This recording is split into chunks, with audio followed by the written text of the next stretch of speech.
नमस्कार मंडळी, मी प्रतीक्षा तुमचं प्रतीक्षाच ब्लॉग आणि रेसिपीमध्ये खूप मनापासून स्वागत करते. टिफिन द्यायचा होता सकाळी 7:30 वाजता. स्वयंपाक मात्र आईनेच केला, फक्त मी टिफिन भरून बॅगमध्ये ठेवून देते. कारण त्या गेल्या होत्या योगा करण्यासाठी. त्यांना खूप योगाची आणि फिरण्याची सवय आहे, त्यामुळे त्या योगा करत बसल्या होत्या, म्हणून मी टिफिन भरून दिले. स्कूल बस आली का माय? स्कूल बस आली बघ.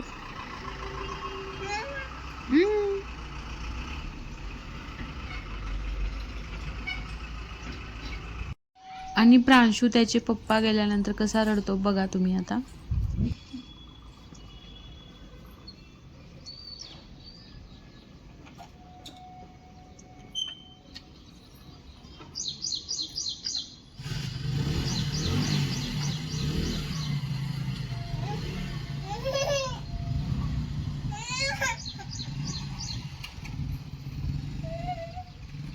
गेले.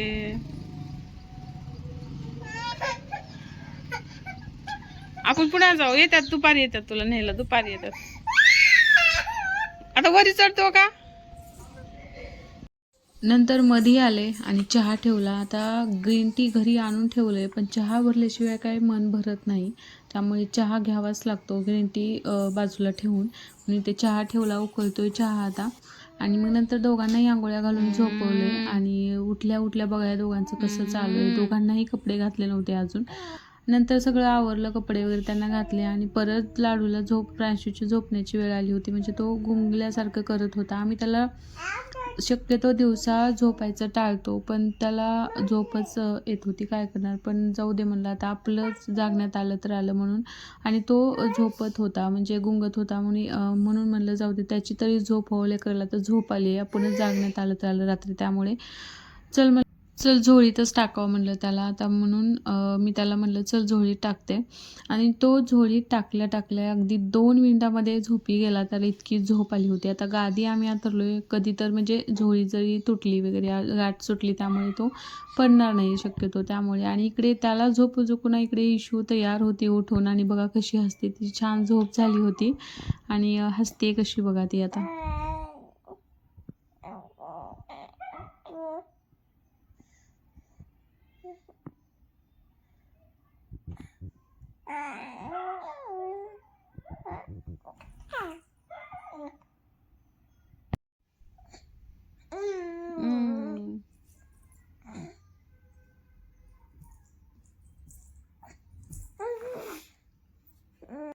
नंतर सायंकाळी प्रांशूला त्याचे पप्पा घेऊन गेले होते. एक गजानन महाराजाचं मंदिर आहे जवळ, तिथे गार्डन आहे, त्या गार्डनमध्ये खेळण्यासाठी, म्हणून इशूला जवळ घेतलं. इशू पण छान खेळत होते, त्यामुळे ही कोथिंबीर होती ती नीट करून ठेवावी म्हणलं फ्रीजमध्ये स्टोअर करून.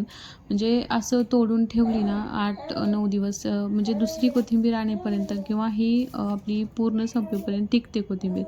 तोडून नाही ठेवलं की, तसंच ठेवलं की मग सुकून जाते कोथिंबीर फ्रीजमध्ये जरी ठेवली तरी. त्यामुळे लगेच खिचडीचं पण सामान बनवून घेतले मी, आणि बसले दोन्ही लेकरं म्हणून खिचडी करून घ्यावी म्हणले. हे दुपारचा भात त्याला गरम करावं म्हणून, फोडणी द्यावी म्हणून थोडासा कढीपत्ता आणि कांदा टाकून घेतला. आणि आता हे मी खिचडीला चिरला होता कांदा, मोठा का असेना म्हणून, पण त्यामध्ये थोडं टाकलं आणि मस्त असा फोडणी दिली त्या भाताला, आणि म्हणजे कारणी लागून जातो राहण्यापेक्षा.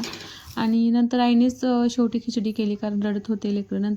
नंतर त्यांनी दूध आणलं, नंतर तापायला ठेवलं, पण गॅस माहीत नाही काय फडफड करत होता. आणि ही आमच्या आईची, म्हणजे माझ्या सासूबाईची मला खूप सवय चांगली वाटते, की त्या एकदाच लसूण सोलून अद्रक आणि लसूणची पेस्ट बनवून ठेवतात फ्रीजमध्ये.